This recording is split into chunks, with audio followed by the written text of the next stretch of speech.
and they're paid. They're paid, and the sample. One of the one. Let's not even look at the parliament and the things they're telling us here about which MP performs better than or senator. Okay, but I'm talking about a general poll. You think about the sample data where which people have been, have been approached to respond to the questions, and how that has been done in Kenya. Opinion polls and also data collection about performance and all these kind of things is a good try. It's supposed to work because many countries in Africa don't even have this thing, right? So everything Kenyans try to do, honestly, is a good effort, but it can't work because of the kind of politics and the kind of greed that we have in terms of the politicians. So you guys thought that I was attacking Keep in a way. I was just questioning. I am actually saying that I'm actually agreeing with both of you. What I'm saying is, if we have opinion pollsters and data collection organizations that are believable, then it's a good thing, like we can rely on. But they're into this thing with the media as well. This thing is, well prepared, and it involves appraising the efforts of politicians. I'm not being cynical. I'm just thinking this is what's happening in our country, And I think that some people might be working so hard, some politicians there, that they're not even we don't even know that they've been polled or the data collected is touching them at all. Some politicians just do their work, but you never hear of them. You see, I am actually disgusted that you hear people. Now, this is my personal opinion, please.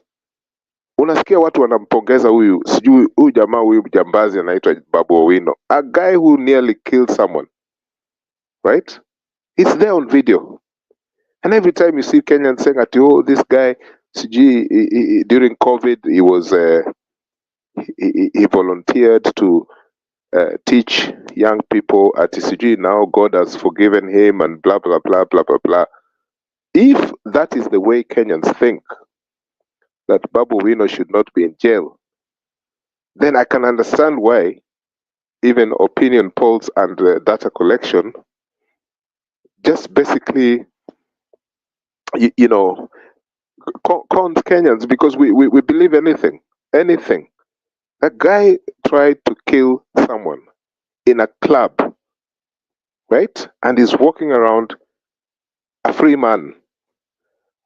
And I think that is why I'm raising this is that we do a lot of 3 steps forward and maybe 10, 8, 10, 20 steps backwards.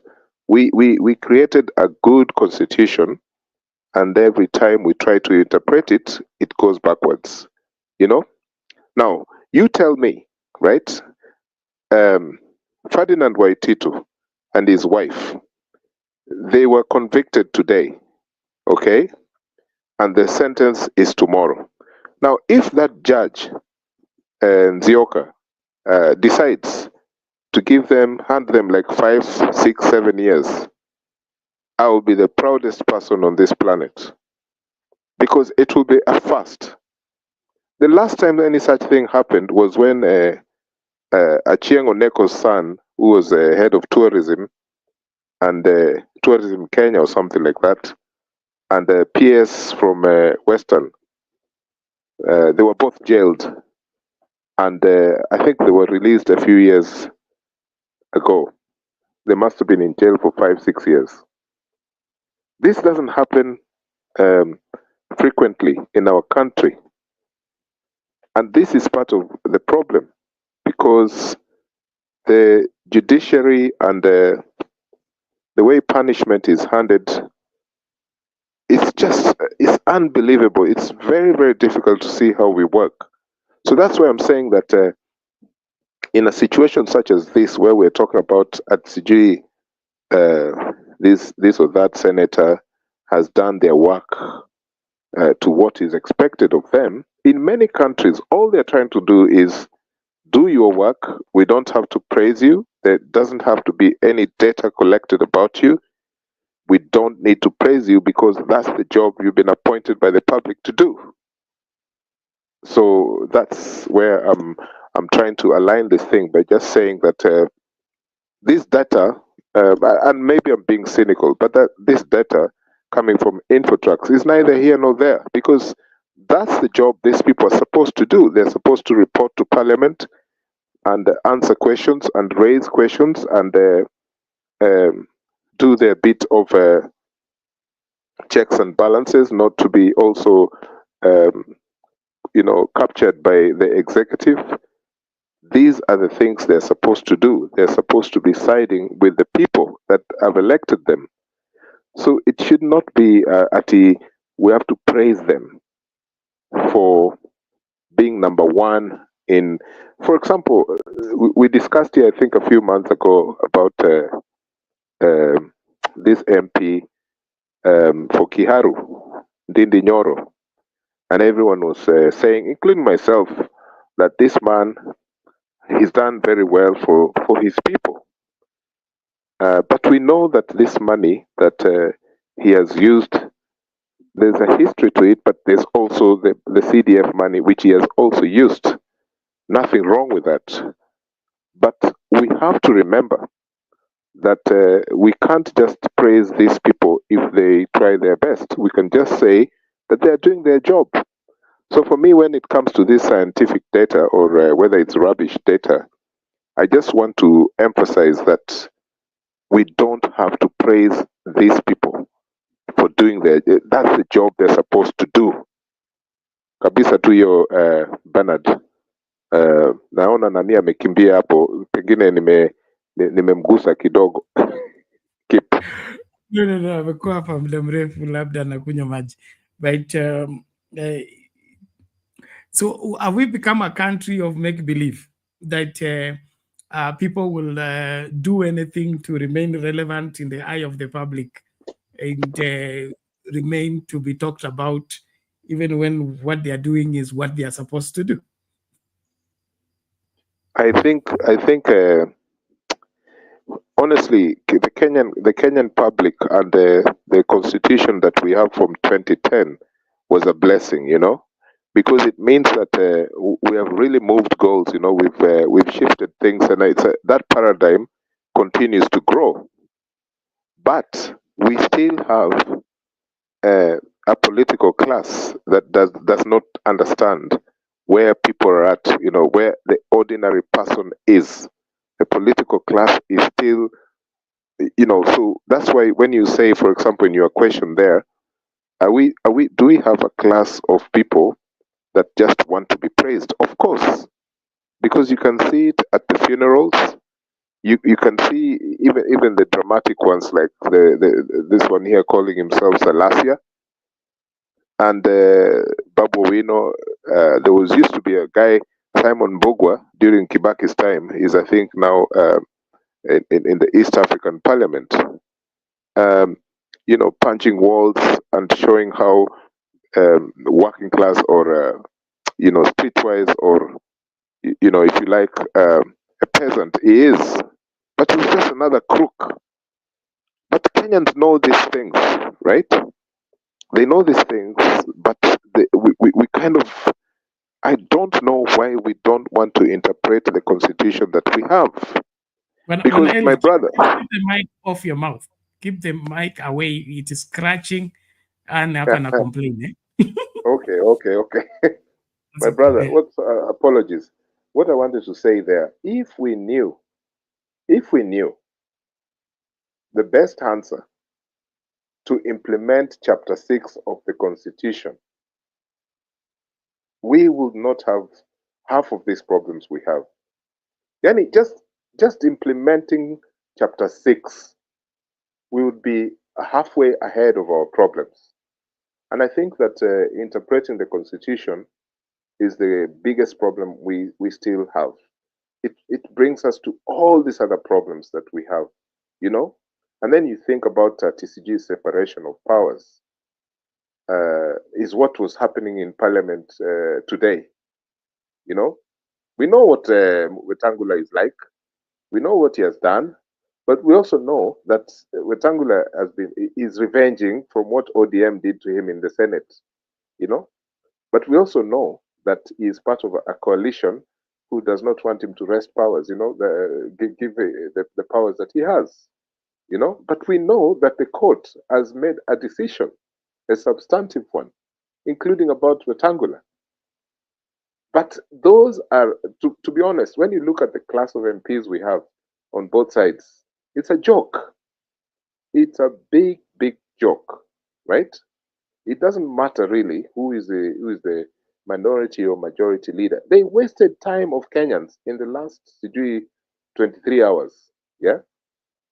So when we're here, and I appreciate our role here to interrogate this thing about the performance of senators, but we also just need to realize that if we decide to do something, a culture change on how we interpret that chapter 6, I'm telling you, even right now, the Kenyans who are ready now to go to parliament or Senate in the next 2-3 years, you know, the new lot of Kenyans, right now, these are the things they should be talking about. Why are people wasting their time now at CG, Sakaja, CG, Babu Owino, CG, all this nonsense kind of people? Me, I would go for Wanyonyi, Team Wanyonyi, because I know that that man has the class of leadership that Kenyans require, you know? But, maybe because he's disabled or, you know, his ability is, you know, is made difficult by the fact that he's on a wheelchair, and there's stigma to that. But the man's got good brains. I don't care if he's Wetangula's brother, that one, I don't care, right? But we have maybe 50 such Wanyonyis. Man, this country would be somewhere, you know? And so it's that change of mindset where we can get people who we don't fear to be our leaders, because we know that they're right people to sit in parliament, be governors, and so on and so forth. So Bernard, I think that that's a big problem that we currently have, and it doesn't matter which part of Kenya. It is the same problem. Someone invented this thing called kinship. That is kinship. And this thing has been around since Moi stepped down, you know, Moi retired. And Kibaki was such a, you know, non-interventionist president. He didn't care what people say and do. So the kinship thing, you know, king, what do they call it? Kinship. It's a kingpin. Kingpin, a regional head, yes. Sorry. Kinship is a family. Sorry. I might as well say family because there was the same class, you know, these politicians. But I meant kingpin. This kingpinism has really affected our country, you know, and that's why, and it has to be deconstructed. It's terrible. It's dangerous, you know. So all I'm saying is there needs to be a culture change. And every time we're looking at these people grabbing the microphone and terrorizing Kenyans with their nonsense, it's just, so I'm thinking of people who can be like Team Wanyonyi.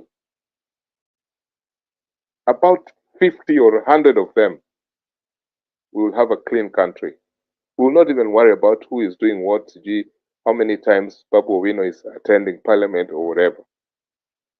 At who is building how many houses for, you know, those are your jobs to check what the government is delivering or not delivering, you know. So thank you very much, and that's my contribution. Thank you. Okay, thank you, Eli, for weighing on the same. We appreciate it. Two things here that I want to respond to. One,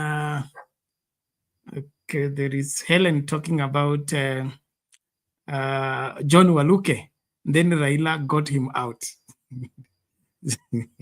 John Waluke, yes, is adding to your contribution. I say, you remember Waluke ruling where when sentenced for 71 years and 71 or 65 years with the other lady, and they appealed. I don't understand why Helen is saying it's Raila who got him out. This Raila seems to be so powerful that after somebody's sentenced for 71 years, Raila can cut it into 1 year. And let me just remind that Waluke was a thug even in the army. Yeah, he was dismissed. You know. Okay. Waluke and this guy Didmas Baraza, thugs. They were dismissed by the KDF. You know. So they shouldn't even be anywhere near power. Be a recruitment. So there is someone suggesting there that I have been sent by Wanyonyi. I don't know Team Wanyonyi from Adam. You know, so how can I be sent? No, it's okay. And then, of course, not Helen now, and talking about Wanyonyi is not Wetangula's brother. It's a fact. Wanyonyi is Wetangula's brother, blood brother for that matter. And in fact, Wanyonyi used to work for Wetangula and Wetangula Advocates before he had an accident and then became disabled. If you listen to the story, I think it's available even on YouTube, on how they parted ways, that Wetangula dismissed him, that now that he is becoming immobile, he can no longer, practice with the Wetangula farm. But he rose from that, and now he's served as a member of parliament. He's proven himself, and that's why we're talking about people should learn to stand on their own feet and not hang on people's courts, all of it in the pretext that they will be elected because somebody held their hand and said wanatosha. We should go beyond that and demand better than that. He says also on the issue of IBC is critical in implementing Chapter 6. Yes and no. Yes, in the sense that IBC should approve people who have met the threshold of Chapter 6. But Chapter 6 should weigh more when the challenge of people's character is placed in the courts of law. The courts of law seem to be going so very soft on the same. You remember the first time the Chapter 6 came in question was when William Mutunga was the Chief Justice, and it brought into question on whether Uhuru Kenyatta and William Ruto were eligible for election when they have a case to answer at ICC. And that is when we lost it. The first time when we needed to make the constitution bite and be strong enough to determine that people of particular character should not be allowed to vie. Going down on that and compromising that Chapter 6 at that point in time is what opened the doorway for all this madness we are seeing today. I believe if Mutunga had a nerve and stood by the same, the very reason why even there was push for him to be the first Chief Justice of the 2010 Constitution, having come from the background of activism. We thought he would stand by wananchi, but at that time alituuza, na katika hiyo kutuuza ametuharibia, and I believe that is why he's trying to redeem himself by going back to activism after having served as Chief Justice. But I don't think everything is lost, but we will have an uphill task to return the country back to considering the Chapter 6 as a weighing scale of who qualifies for public office. The moment we get that one, I think we can go home and sleep, because we'll have blocked out everything that can come into leadership and mess up the country. And so after you relax the law, it becomes very hard to return it where it belongs. Bernard, can I ask you a question? Quickly. Just before you proceed, do you think that this judge will hand jail sentences to to Waititu tomorrow and his wife. Definitely. And if not for the crime they committed, remember they are in Wamunyoro, and Wamunyoro is no longer in good books with the powers that be. So this is not even an issue of Waititu's corruption. It is the other side speaking against Wamunyoro. Kama mnakuja hivi, mmekuja sana, tutaanza kuwafinya hivi. So it's more political than legal. So kesho kutakuwa na, in fact it is going to be dire. It won't be less than 6 years you're talking about. It could be equivalent to the money lost. You remember that one for Waluke? It was equivalent to the money lost. So it was every million had how many years? I don't get it. But let's see how it plays out. But there will be sentence. If they will appeal to escape going to jail, then that is another avenue. But the way they pleaded ni kama wamekubali makosa na wanataka lenient judgment. So sio swala lingine la kunini. And I'm sure they will be sentenced, and then I think they will appeal. So kwa ile swala ya Waluke ati alitolewa na Raila, no. It was through an appeal, and then of course the political games also play. But let's not make everything that Raila can put you in prison and Raila can take you out of prison. Raila is powerful, yes, but mnafanyanga huyu mzee anakuwa too much. yani ako capable of everything. Ati mtu amefungwa 71 years, Raila anaweza kumtoa tu kwa sababu ni Raila. You did not see the police who were sent there. There were some police who were sent to the ESCC. It is a Ruto game. It's Ruto. He wants to look like he's fighting corruption. I'm seeing hand in this thing. He's failed on everything else. He wants to fight corruption now. You're looking the wrong place. Na naomba muda unayoyoma, naomba tupatie Lala aseme ya kwake. Na mnasikia nini yangu inalia. Hiyo inaitwa token za Wandai. So I need to refuel or else we go into darkness. So Lala, take the floor, make your submission. Asante Bernard, asante Kip, asante who else against on the Eli and wenzetu ambao mko nyuma. Leo kidogo nilikuwa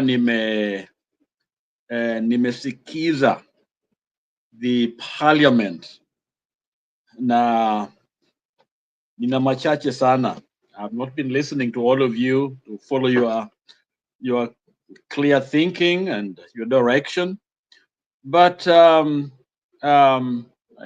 and Kip and all of you there, I think Wetangula on one level is really smart.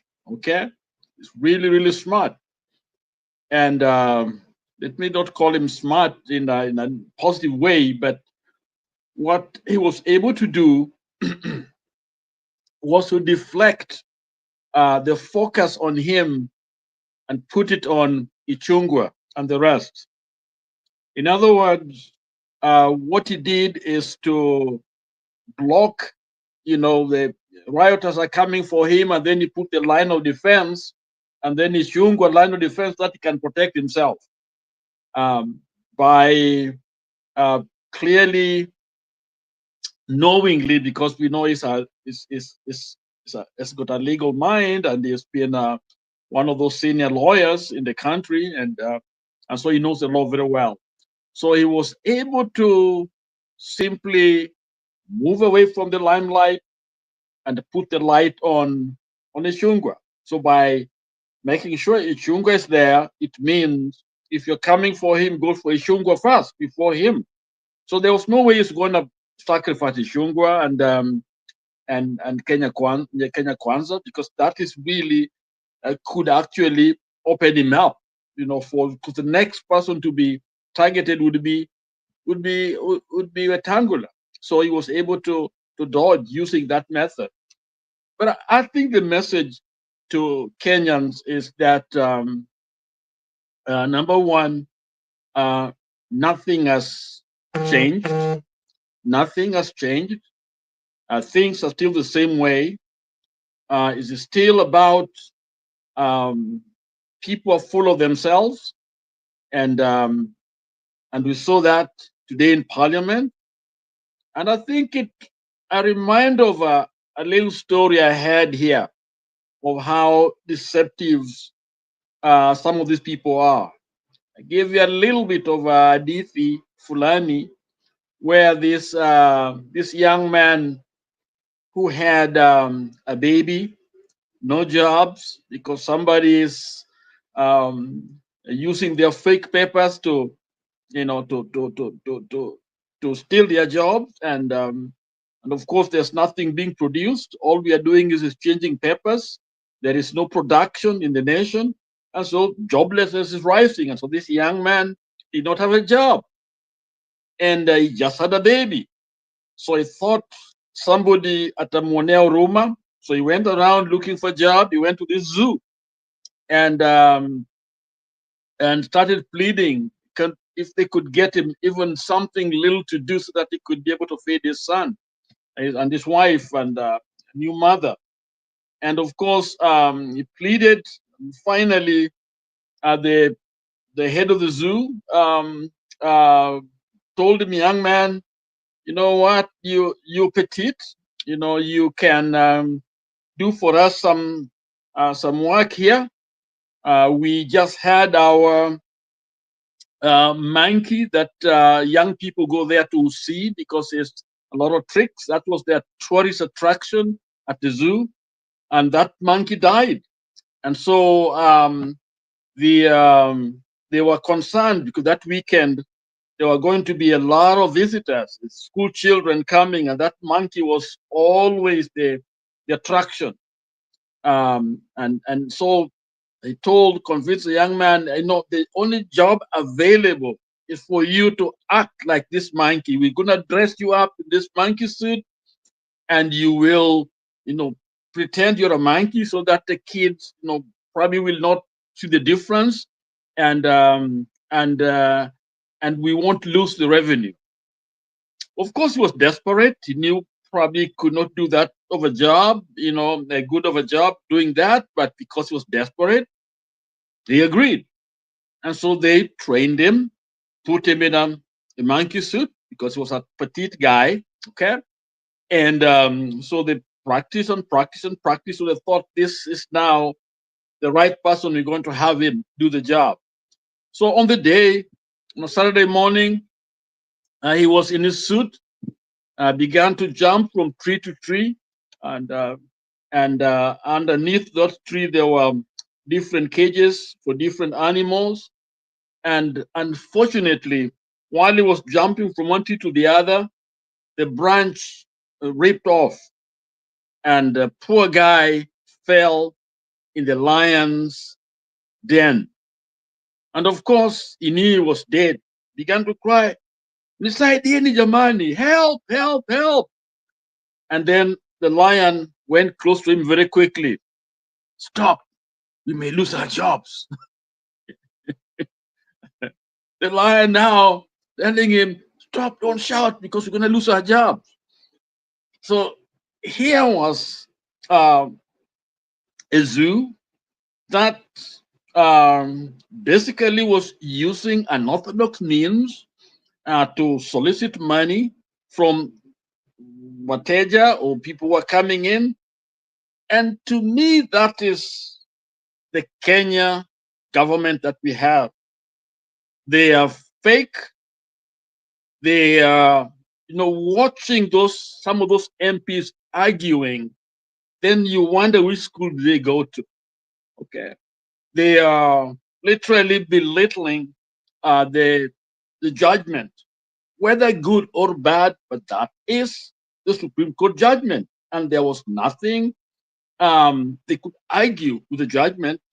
Okay, all they could do is to go to court and appeal. And meanwhile, they got to go by the dictates of the Constitution and by the rule of law, because That is the issue that has created the problem we have. Joblessness. Gen Z, listen to me.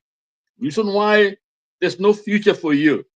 It's not because we can't improve our economy. It's because of those corrupt men and women who are, because they talk about, oh, the time has changed. We now in a different era. No, the Constitution is the true north. It is the one that guides us toward this prosperity. And if we don't have it, nothing else will stand, because what we are creating is a major disaster. And I saw that in Parliament today, that many of those guys, because they're getting the money, their pockets are full, they don't care. They go out and hire people, hire wrong people to be in the cages there, pretending to be something they're not. So Wakenya tunakuna tudanganywa tu. Yani, it's as if sisi ni wajinga kabisa. You know, it's almost like we know what is happening on the other end, but some of us pretend that nothing is happening. And to me, I think that now we are becoming partakers of what's going on. So I think these MPs should be told tonight, not even tomorrow. If you are from the county, you know, in the constituency and others, please raise your voice. One of the things that we do here in the US is there is a number. It's a number in Washington that every elected official, when you hear something, you call that number, you jump that number, and that number is the voice of the people. So it is important for us to let these guys know. They can't belittle the ruling and claim that the target things have changed. No, that ruling is what will give us a clear direction where we are going as a nation. If we disregard it, know very well that others are coming. This is what Ruto has done and where we are because of him and the people who stole our election. And for you to say the times zimepita, it's like you're no different from Ruto. You're not different from Ruto. If you can't even stand with wananchi on this particular ruling, then I question your credentials as a Democrat or as a defender of those that are fighting for this nation. You are part of the problem. Nyinyi ndio wezi ndio mnasumbua nchi yetu. So Bernard na wenzangu, nilimwona huyo Papa wa Roma akizungumza akijaribu kwenda hivi na hivi na hivi, nikaona hakuna tofauti na what Ruto did. Those are Ruto tactics, and that's what Kenya is, and that's what we are fighting. So I just wanted to highlight that because I was very disheartened, because they had the opportunity, that's an opportunity to put things right. That's what can save our nation. Go by the Constitution. If it changes, you successfully win, that's okay. But to belittle, to talk about this as gone, it's almost like in Kama Baraza, you bring the court now to Baraza, to politics, when actually the ruling is very, very clear. All they could have done is call their lawyers, go and challenge that in court. But now what they want us to do when they talk about that is that what we send them there to do? So it was very shameful, watching and listening to those, some of those people reasoning, and some of the reasoning was really beneath. You hear even Cholet, I thought, go listen to what, her reasoning. It is beneath, supposedly a qualified, learned lawyer to argue in a way that even a non-lawyer like myself and others think this is nothing to do with law, and she claimed this about law. This is about politics and the cheapest way to destroy a nation, using cheap politics to challenge something that has taken whatever wrote those judgments, and there's a different forum to discuss it. Yet these guys just don't care. They don't get it. They don't care, and that's where we are. So back to you, Bernard. That's what I wanted to say. Especially our elected officials, they failed miserably. Thank you, sir. Thank you, sir. It's sad that our country now takes delight in violation of the law, led by senior counsel and Papa Waroma himself. It is so bad that the way we are celebrating impunity in our country, we are indeed a fallen state. We are indeed a fallen state, and I hope people realize what is going on is going to be very difficult to turn it around, because when people get used to lawlessness, it becomes very difficult to bring them back to order. I don't understand why somebody should be, so twisted to a level whereby they want to deceive the whole country over and over again. This was an opportunity to correct the wrong, and I don't see of the Ruto side being a minority, since everything needs to be lobbied and everything needs to be negotiated. There is no reason for them to be afraid to be called the minority. They are the minority. They are minority in the country. They are minority everywhere. How can they be majority in parliament? They look at they are not popular on the ground. They are being booed here and there. So it simply means they are the minority. And so if the whole world knows you are the minority and you keep pretending you are the majority, for how long are you going to hold that up? But we as a people have to choose a new path. I also fault the Azimio, group there, because here is an opportunity for you to speak clearly what is wrong. But because you already made certain compromise, it's almost like it's just by the way, because you're in a place where you think things are in your favor to an extent, when actually they are not.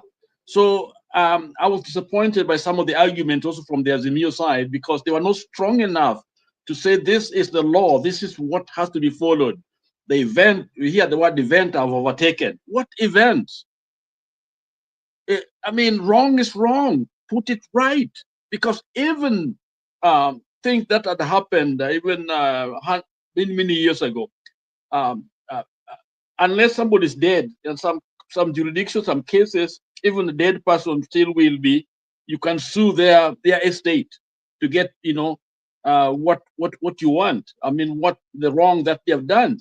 So there is, when it comes to criminality, there's no statute of limitation. We go and put it right, and putting it right could simply mean perhaps negotiation to discuss something, but not to let it go. It has to be seen that justice is being done. But for us to say events, I mean, this is where we, our people get it wrong, and we basically can't get out of this debacle.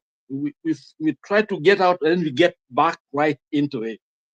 Because when you say events already have overtaken the matters, you're also speaking of the future.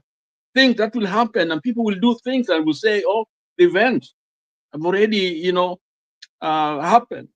You got to have a mechanism to make sure that if there's a wrong, it has to be punished. And if it's impossible, there are other ways that are being done. People are still paying even financial, restitution because of things that were done. Second World War issues are still going on. I mean, there's Jews, things that were taken from them. Countries like Switzerland that kept the money, they're still responsible for some of the things they did. So for us, something happening, and the life of Parliament is still on, Where we mess is still can be redeemable. A lot of things can be redeemable. So, but here are people saying, forget about it. Then why do we have a constitution, Bernard? Kwa nini tuna hiyo constitution if we don't want to follow it? It's very sad. Exactly. I agree with you. And of course, sitting on the fence is never the way to provide leadership. But I believe that right action will be taken, like what Nani Millie said. I think they are headed to court as usual. Yes. And I would also kind of give thumbs up to Azimio for their insistence of following the court path, other than just, remember the tyranny of numbers, Parliament, the 12th Parliament. There was much of acrimony on the floor of the House, too much storm, too much noise, but the laws were just passing and passing. So this challenging the matter in court is, although the court may delay into the ruling, but I think it's more viable. And then, of course, the issue of Baba's date for Saturday is something that is on hold. Let's put everything on hold until after the voting on Saturday. So after Saturday, we're going to know who is who, where.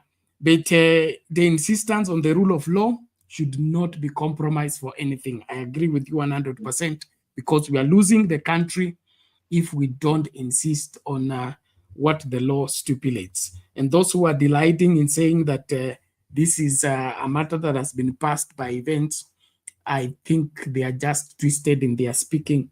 It is wrong, and it will always be wrong until it is corrected. And Wetangula, I think the Law Society of Kenya need to withdraw his license. Some drastic measures need to be taken, not just the court, or because the court can only issue a warrant of arrest or contempt of court. But let's have some institutions also reacting, just like the engineers reacted against Sudi. Okay. How can he be given a degree in engineering and we don't know him in our engineering fraternity? So the engineers of Kenya came together and said, no, Sudi cannot be called an engineer until he proves that. And so we should have people defend their career, like the Law Society of Kenya need to take action against Wetangula. That way we will be able to kind of get the discipline back. If we can't get it through the courts, let's get it through the institutions that regulate the operators. So if we freeze the operating certificate of Wetangula, it will pinch him better, and then he will have to showcase why he should be restored on the bench when he's embarrassing the fraternity of law by passing things that are contrary to the law. And so as Kenyans, we have avenues to exercise this. So let the members of parliament do their part, but the Law Society of Kenya need to do something about it. The judge, the 3-bench judge that gave the ruling, need not to go slow this mama hot air Chief Justice, because they are going to the Court of Appeal. Let the Court of Appeal show that the law in Kenya works and the law in Kenya is respected. But if they allow themselves to be compromised and agree with Wetangula, then we are doomed as a people, and that will go down our history as our worst part of both parliament and judiciary. Well, ladies and gentlemen, we must call it a day. We want to appreciate everybody for participating in the show. I believe we have learned one or two things, but I want us not to relent. Let's keep fighting. It is important that we do that. I want to appreciate each one of you for your support. Frank today went to assist Shosho, but he'll be meeting tomorrow. We will go to cruise around town as we go for the movie that keep sponsored, and we'll of course update you the time for the night show. But we still appeal to us. Let's keep supporting the channel. Let's keep supporting Frank. Let us take him as our son and ensure that he does well. He's doing very well. His first days in the class is very enthusiastic and very focused. I believe is going to benefit from what we are doing. So tafadhali, tujitahidi katika kutekeleza wajibu wetu. I believe you are all mature and responsible. This is not something we do by excitement. We do it by commitment to see to it that making a difference in someone's life and in other people's lives is the most important reason why we are on the planet Earth. We are not just here to consume, but to, make other people better and, of course, assist where we can. So I still want to appeal to us. Let's be committed and then, of course, continue supporting the channel. I want us to call it a day. Eli, I don't know if there is something I'm leaving out. You can throw in as we, Lala will pray for us as we close. Well, if you can hear me well, and thank you for this evening's discussion. But I just wanted to add that this one, Moses Wetangula, this person was an incredible lawyer back in 1980s when he represented the so-called coup plotters, Chuka, every other, lawyer of repute waliogopa kabisa kushika hizo kesi za hawa watu wa 1982. In fact, Wetangula has been interviewed before, and he said how his father actually traveled to Nairobi to try and stop him from representing the so-called coup plotters, But this man went ahead and he represented them very well. Now, this Wetangula's history just went haywire when Daniel Arap Moi poached him into KANU as a nominated MP. I think it was 1992 or something like that. Wetangula had done a spectacular job representing Ouko's family, but towards the end of that Gicheru commission, he got cold feet. That's when the special branch had started working on him. Then Moi came out with a nomination. When that inquiry was now given to Parliament, I remember Gor Sungu heading some parliamentary committee that investigated Robert Ouko's death, something similar to that one of J.M. Kariuki's death of the 1970s. And in Gor Sungu's committee, they found out that Wetangula actually conspired with some security personnel who were involved in the issue of Ouko's death. So this person who represented Ouko's family, suddenly after Moi did a handshake with him or a phone call with him in 1993, became a different Wetangula. And he has totally changed since then. A man who is known to be very eloquent, a firebrand in Kenya's legal and political landscape. It's unfortunate, but as they say, freedom of speech, freedom of association, he can associate whichever way he wants. But is someone I would not miss in the political landscape of Kenya. Thank you. Okay, asante sana.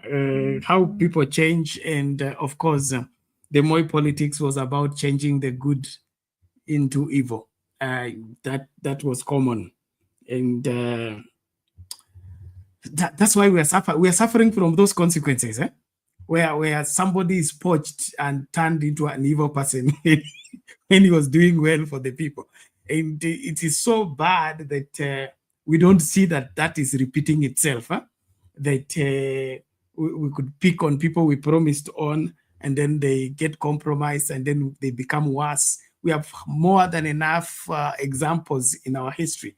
But it appears that our young people are not even taking notes from the same. They are waiting for that phone call. They are waiting for that appointment. They are waiting for that call.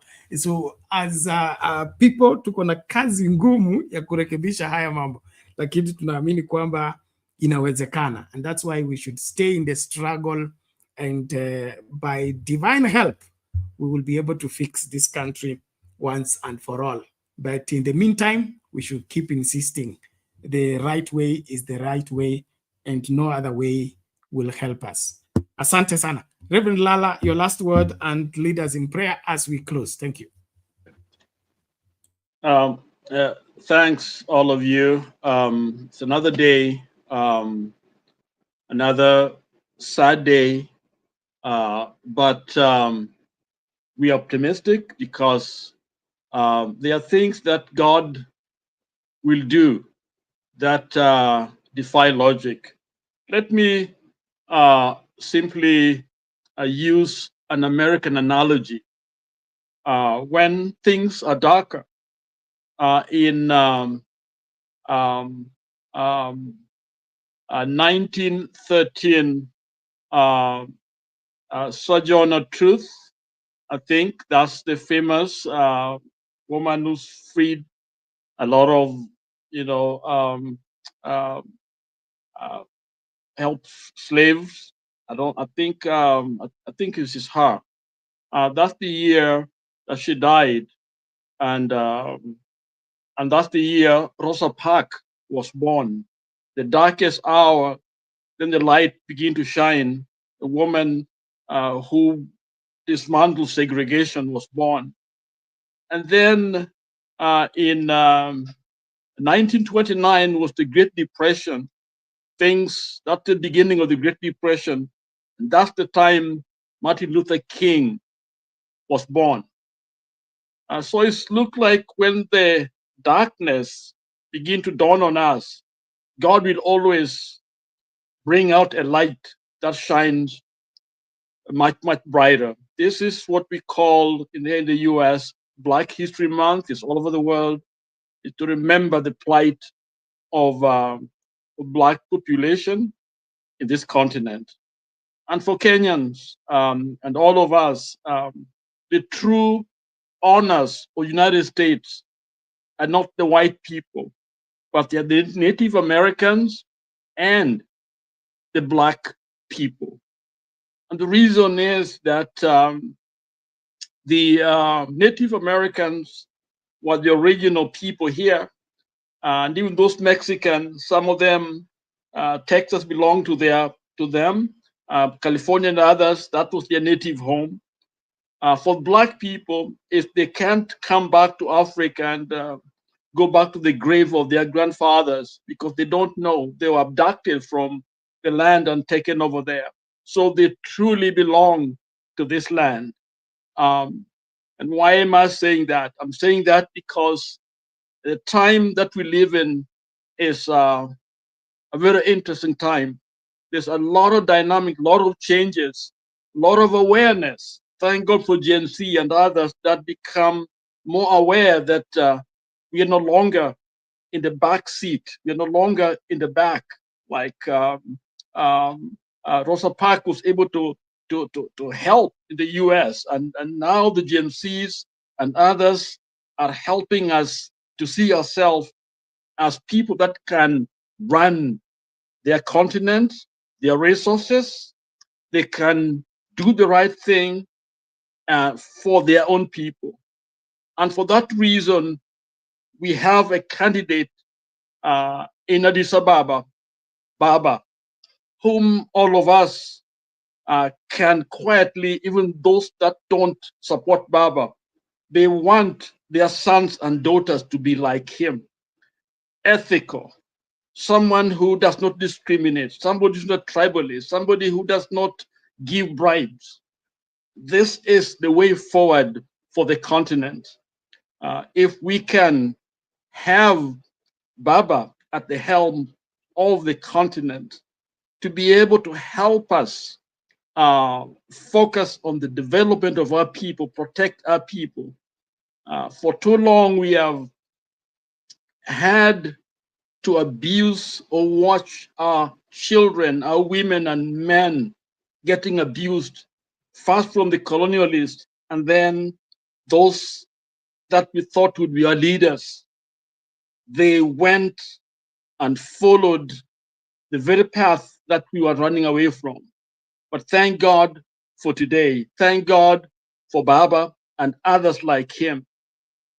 And even here in Kenya, we have had Baba.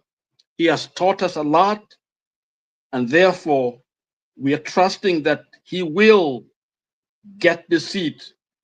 And all of us here at home can make him proud by being ethical, doing that which is right, protecting and providing for our own. So let us have faith in ourselves. Let us follow the true north and win this continent back to where it belongs, where we have plenty within our borders, as our constitution, our national anthem tells us.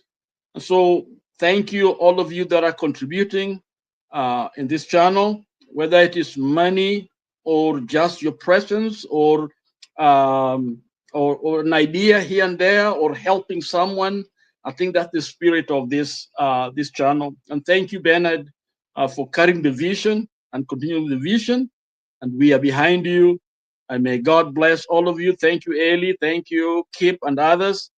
Asante sana. Let's bow our head for word of prayer.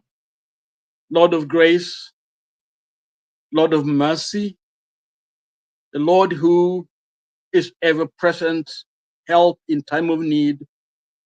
The continent needs you, Lord. It needs your presence. It needs your deliverance. It needs your divine hand to move things around and give us hope that we long for. But many of us have suffered too long in the hands of those that do not want us to go free.